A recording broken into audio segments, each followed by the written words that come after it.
दोस्तों, मैं Shweta creative corner में आप सभी का बहुत बहुत स्वागत है। और आज मैं जो हूँ एजुकेशनल टॉपिक के साथ आई हूँ जिसका की नाम है 7 C's ऑफ इफेक्टिव कम्युनिकेशन। कैसे हम अपनी कम्युनिकेशन को इफेक्टिव बना सकते हैं कि लोग हमसे ज़्यादा से ज़्यादा जुड़े। क्या आपको ऐसा करना चाहिए कि जब भी आप किसी जॉब के लिए इंटरव्यू देने के लिए जाएं तो एक ही बार में आपका सिलेक्शन हो जाए। उसके लिए आपको अपनी कम्युनिकेशन को इफेक्टिव बनाना पड़ेगा, जिसके लिए 7 C's को डिटेल में पढ़ना बहुत ज़रूरी है। हम सबको बहुत आसान लगता है कि ये बहुत आसान सा टॉपिक है। ये क्या है 7 C's ऑफ कम्युनिकेशन, जिसके बारे में आज मैं आपको डिटेल से बताऊंगी, साथ ही साथ एग्जाम्पल्स भी दूंगी। ये टॉपिक कॉमन है, इसको कोई भी देख सकता है क्योंकि नॉलेज तो सभी के लिए बराबर होती है। लेकिन अगर हम बात करें तो BCA, BBA, MBA, पॉलिटेक्निक के जो फर्स्ट सेमेस्टर के बच्चे हैं उनके लिए ये टॉपिक खास है। उनके कोर्स में 2 बुक्स लगती हैं। एक लगती है प्रोफेशनल कम्युनिकेशन जो कि पॉलिटेक्निक के स्टूडेंट के लिए है, तो दूसरी होती है बिजनेस कम्युनिकेशन। बीटेक की बात करें, MBA की बात करें, पॉलिटेक्निक की बात करें, हर प्रोफेशनल कोर्स में आपको फर्स्ट सेमेस्टर में ये टॉपिक मिलेगा ही मिलेगा। अगर हम इसको मन लगा के पढ़ेंगे तो ये टॉपिक बहुत इंटरेस्टिंग हो जाएगा। तो इस टाइप के कंटेंट्स को फॉलो करने के लिए मेरे चैनल को लाइक और सब्सक्राइब करें। मिलते हैं वीडियो के एंड में। मेरी कोशिश ये रहेगी कि मैं आपको इस टॉपिक को बहुत अच्छे से डिटेल में समझाऊं। वीडियो स्किप बिल्कुल मत करिएगा क्योंकि मैं एग्जाम्पल से आपको एक एक टॉपिक, एक एक पॉइंट क्लियर करूंगी। तो चलिए फ्रेंड्स, बिना टाइम वेस्ट करे स्टार्ट करते हैं effective 7 C's of effective communication.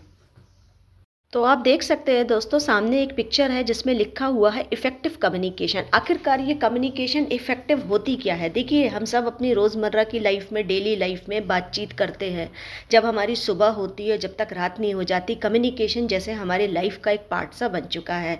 हम इसके बिना अपनी लाइफ की कल्पना, इमेजिनेशन नहीं कर सकते, क्योंकि जब तक हम कम्युनिकेट नहीं करेंगे तब तक हम अपनी फीलिंग्स को सामने वाले के साथ एक्सप्रेस नहीं कर पाएंगे। तो सबसे ज़्यादा ज़रूरी होता है कि कम्युनिकेट हम सभी करते हैं। आपकी क्लास में सुबह से लेकर दोपहर तक करीब 3 से 4 टीचर्स हैं जो लेक्चर्स देती हैं, चली जाती हैं। लेकिन किसी किसी के लेक्चर को आप बहुत ध्यान से पढ़ते हैं, बल्कि वेट करते हैं कि इंग्लिश वाली मैम आएंगी या हिंदी वाली मैम आएंगी। और किसी किसी के लेक्चर्स आपको बोरिंग करने लगते हैं तो आप क्लास छोड़ के चले जाते हैं या स्किप कर देते हैं या कैंटीन में बैठकर मस्ती करते हैं और आप उस लेक्चर को अवॉइड करना की कोशिश करते हैं। आप देख सकते हैं इस पिक्चर में जो है 3 पर्सन्स हैं जो आपस में कम्युनिकेट कर रहे हैं। तो जब तक आपकी कम्युनिकेशन इफेक्टिव नहीं होगी तब तक ना तो कोई आपसे बातचीत करना पसंद करेगा, और जब तक आपकी कम्युनिकेशन में क्लियरिटी नहीं होगी तब तक कोई भी आपके पास आना पसंद नहीं करेगा।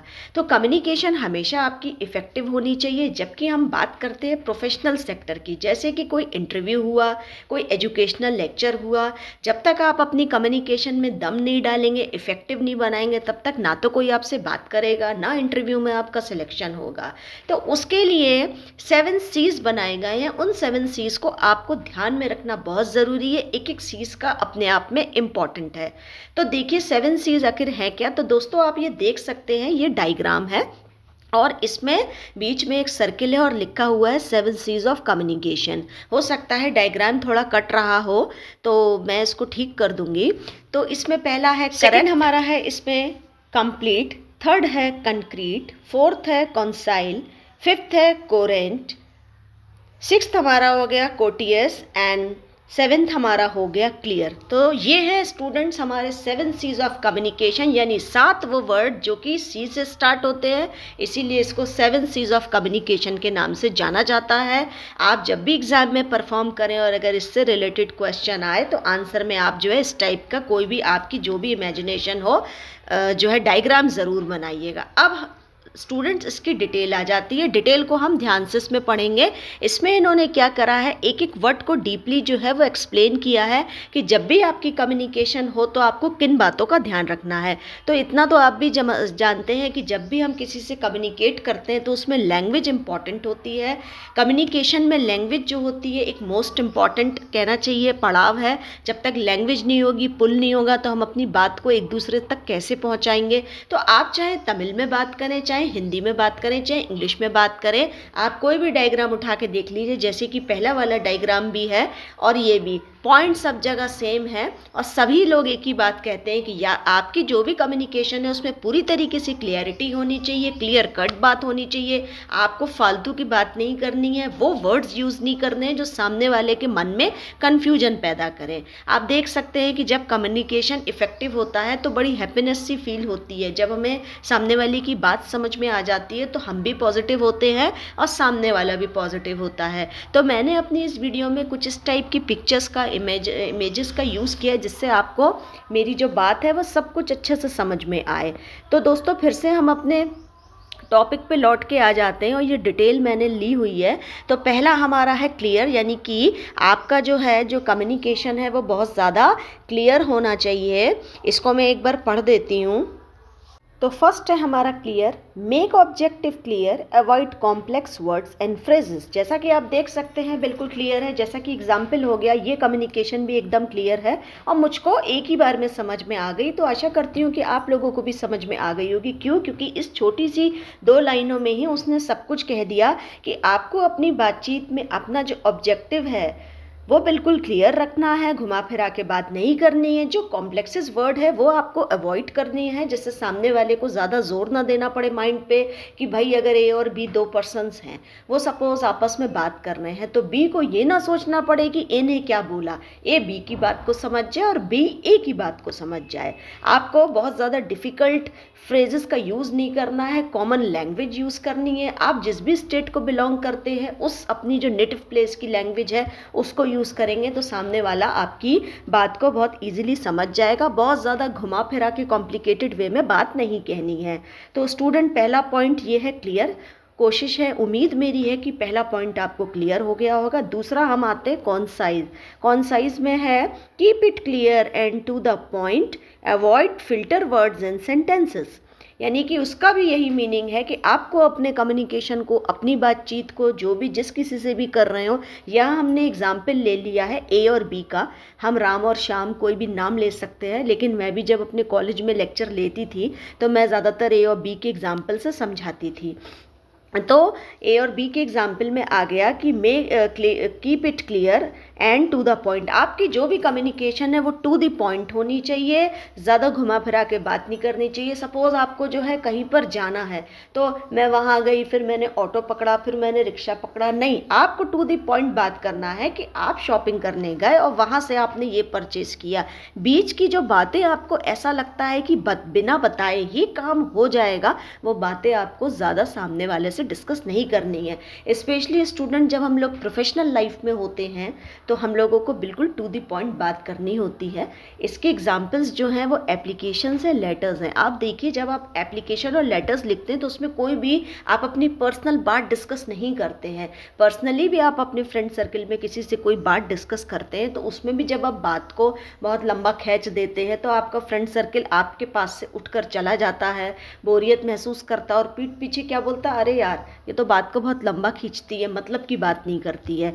तो if we talk about professional life, if we talk about personal life, तो इन सब चीज़ों का आपको ध्यान रखना है, whether it is professional, whether it is personal. आपका communication, your communication should be a effective, जिसके लिए आपका कम्युनिकेशन फर्स्ट वाला हो गया क्लियर, सेकंड हो गया कॉन्साइज। आपको जो है जो वर्ड्स, फिल्टर वर्ड से यहाँ पे मतलब है बहुत ज़्यादा जो कन्फ्यूजन क्रिएट करने वाले वर्ड्स हैं, जो बहुत ज़्यादा सिनोनियम्स हैं, वो भी यूज़ नहीं करने, जो कॉमन डेली की लैंग्वेज है वो यूज़ करनी है। थर्ड आपका आ जाता है concrete. Be specific not vague, use fact and figures to support your message. आपको अपने मैसेज को, अपने कम्युनिकेशन को सपोर्ट करना है, या सपोर्ट से मतलब है कि आपको जो है फैक्ट बोलना है, फिगर बोलना है, सत्य पर बात करनी है, घुमा फिरा के झूठ के सहारे पे बात नहीं करनी। अगर आपने अपनी बात सामने वाले तक पहुंचाने के लिए किसी झूठ का सहारा लिया तो वो कम्युनिकेशन आपकी इफेक्टिव नहीं मानी जाएगी। जो भी है, you have to use the fact and figures to support your message. तो आप देख सकते हैं कि यहाँ पर डायग्राम्स चेंज कर करके आ रहे हो, सब जगह हर डायग्राम में वही है, कहीं पर क्लियरिटी है तो कहीं पर क्लियर है। तो आप कंफ्यूज मत होइएगा, क्लियरिटी और क्लियर बात एक ही है।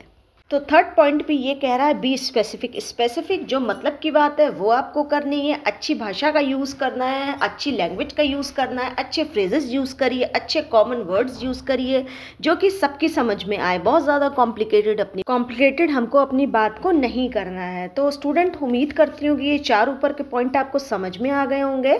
अब जो है हम ये जो मेरा 4th पॉइंट है, correct, try to avoid types, use correct fact and figures, use the right level of language. देखिए मैंने पहले भी आपको बताया था, if you want to communicate to someone else you have to need a language.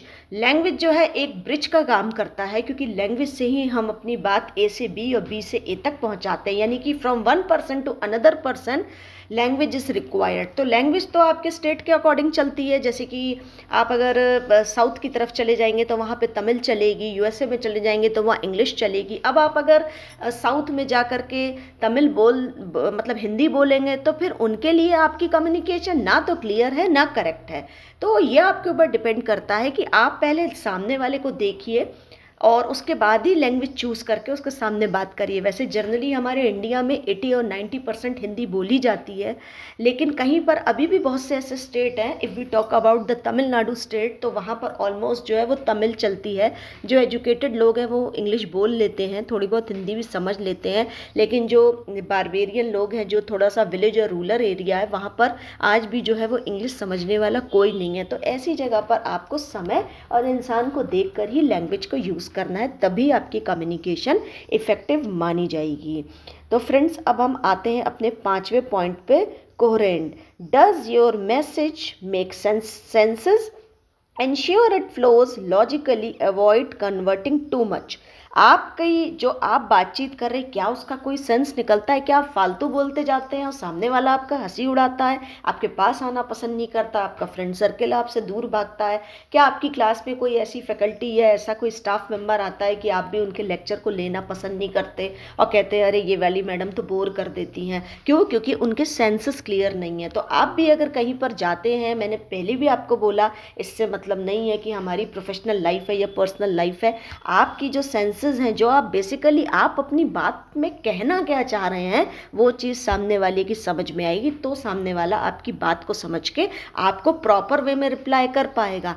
आप कह रहे हैं कि आपको जो है वो बॉम्बे जाना है, सामने वाला समझ रहा है कि दिल्ली, तो कहीं ना कहीं आपके कम्युनिकेशन में गैप है। तो आपका जो बातचीत करने का ढंग है वो पहली बात बहुत इफेक्टिव होना चाहिए। इफेक्टिव होने के साथ साथ आपको अपनी बात को बहुत ज़्यादा घुमा फिरा के नहीं कहना, टू द पॉइंट, कम शब्दों में, बहुत अच्छी लैंग्वेज में, बहुत पोलाइटली, बहुत डिसेंसी आपको अपनी बात को अपने फ्रेंड सर्कल में, अपना जो रिलेटिव्स हैं, अपना जो आपकी लेक्चर्स हैं, जो आपकी फैकल्टीज़ हैं, जो आपका बिजनेस प्लेस है, जहाँ कहीं भी आप उठते बैठते हैं, आपको एटिकेट्स और मैनर्स का ध्यान रखना है। क्योंकि स्टूडेंट्स, जो भी कोई ये वीडियो देख रहा है, कोई बड़ा है, मेरा सबको ये मैसेज है कि जब भी आप मुँह खोलते हैं, if you open your mouth, तो वहीं से आपका कल्चर, आपका फैमिली, आपका बैकग्राउंड, आपके संस्कार सब कुछ नज़र आ जाते हैं। तो जब भी आप बातचीत करें उसमें शालीनता होनी चाहिए। शॉर्ट में इस जो मतलब वीडियो है उसका सेंस यही है। तो छठे पे हम जल्दी से आ जाते हैं और बहुत आसान है, complete. That does the message contain everything it needs to include a call to action.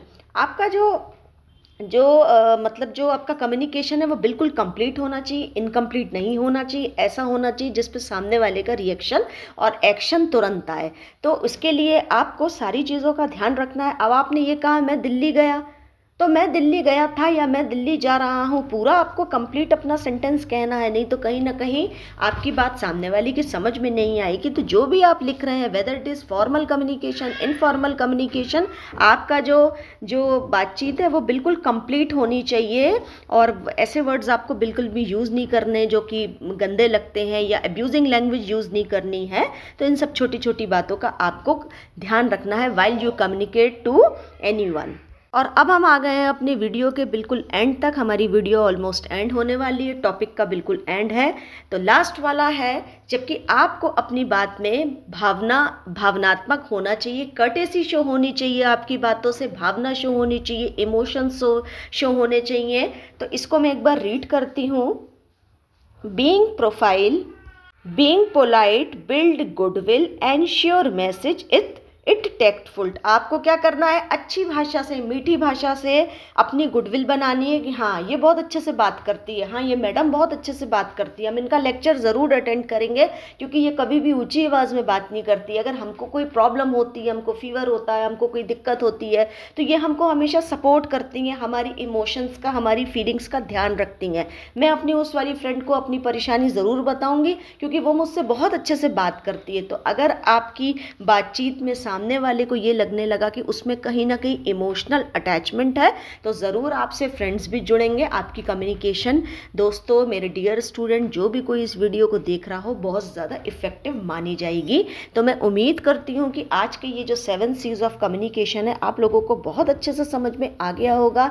एक बार अगर ना समझ में आया हो तो आप मेरी वीडियो को 2 से 3 बार देखिएगा। ट्रैवलिंग करते करते देख लीजिए, खाना बनाते बनाते देख लीजिए। हाउसवाइफ्स अगर इस वीडियो को देखेंगी तो आसानी से, आई एम डैम श्योर, ये 7 C's ऑफ कम्युनिकेशन आपको आसानी से समझ में आएंगे। छोटा सा निचोड़ है कि आपको किसी के साथ एब्यूजिंग लैंग्वेज यूज़ नहीं करनी, अच्छे शब्दों का यूज़ करना है। तो फ्रेंड्स, उम्मीद करती हूँ कि वीडियो पसंद आई। आई होप आपको 7 C's ऑफ कम्युनिकेशन बहुत अच्छे से क्लियर हो गए होंगे। इसी टाइप के कंटेंट्स को देखने के लिए मेरे चैनल को लाइक और सब्सक्राइब करें। आगे आप किस टाइप की वीडियो एजुकेशन के टॉपिक पे चाहते हैं, मुझे नीचे कमेंट में ज़रूर करिएगा। आपको मेरी ये वीडियो कैसी लगी मुझे कमेंट ज़रूर करिएगा। मिलते हैं नेक्स्ट वीडियो में किसी अच्छे और इफेक्टिव टॉपिक के संग। तब तक के लिए बाय बाय, टेक केयर।